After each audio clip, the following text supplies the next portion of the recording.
ભારતની એક ફિલ્મે અત્યારે દુનિયાભરમાં વિવાદ જગાવ્યો છે. આ ફિલ્મ જોનારા બે ભાગમાં વેચાઈ ગયા છે. આમ તો એક આ ફિલ્મને બહુ જ વખાણે છે, બીજા આ ફિલ્મનો બહુ જ વિરોધ કરે છે. પણ 4 કારણ એવા છે કે જેના કારણે ફિલ્મ ચર્ચામાં છે. પહેલું કારણ એ છે કે પાકિસ્તાને આ ફિલ્મ પર પ્રતિબંધ મૂક્યો છે. બીજું કારણ એ છે કે આ ફિલ્મે ઓછા સમયમાં 300 કરોડની કમાણી કરી લીધી છે. ત્રીજું કારણ એ છે કે ગલ્ફના 6 રાષ્ટ્રોએ આ ફિલ્મ બતાવવાનું ઇનકાર કરી દીધો છે. અને ચોથું અને આપણું અહીંનું લોકલ કારણ એ છે કે જુનાગઢના બલોચ સમાજે આ ફિલ્મનો વિરોધ કર્યો છે, કારણ કે આ ફિલ્મમાં એક ડાયલોગ છે જેની સામે બલોચ સમાજને વાંધો છે. આજે આપણે ધુરંધર ફિલ્મની વાત કરવાની છે. નમસ્કાર.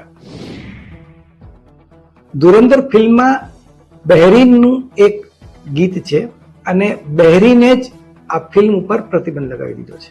મજાની વાત એ છે કે કાશ્મીરના એક કાશ્મીરી પંડિત આદિત્ય ધર એમણે આ ફિલ્મ બનાવી છે. આ ફિલ્મ સમાચાર એટલે કે ન્યૂઝ અને બનેલી ઘટનાઓ અને કેટલીક કલ્પનાઓનું એક જોરદાર મિશ્રણ છે અને એટલા માટે પડદા પર અત્યારે હિટ થઈ ગઈ છે. સૌથી વધારે અત્યારે ચર્ચામાં છે અક્ષય ખન્નાની એન્ટ્રી અને એનું ગીત, જે એકચ્યુઅલી બહેરીનનું છે. ફિલ્મનું કથાનક આમ તો એક ભારતમાં બનેલી ઘટના છે.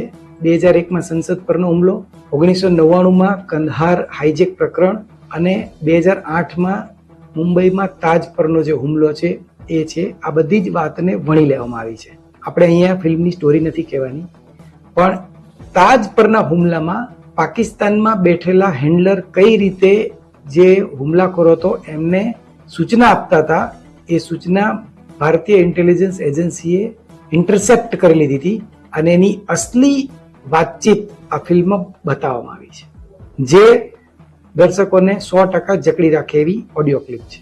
સ્વાભાવિક છે કે આ હુમલામાં પાકિસ્તાનનો હાથ હતો, એટલે આ ફિલ્મમાં પાકિસ્તાનનું એક ગામ બતાવવામાં આવે છે.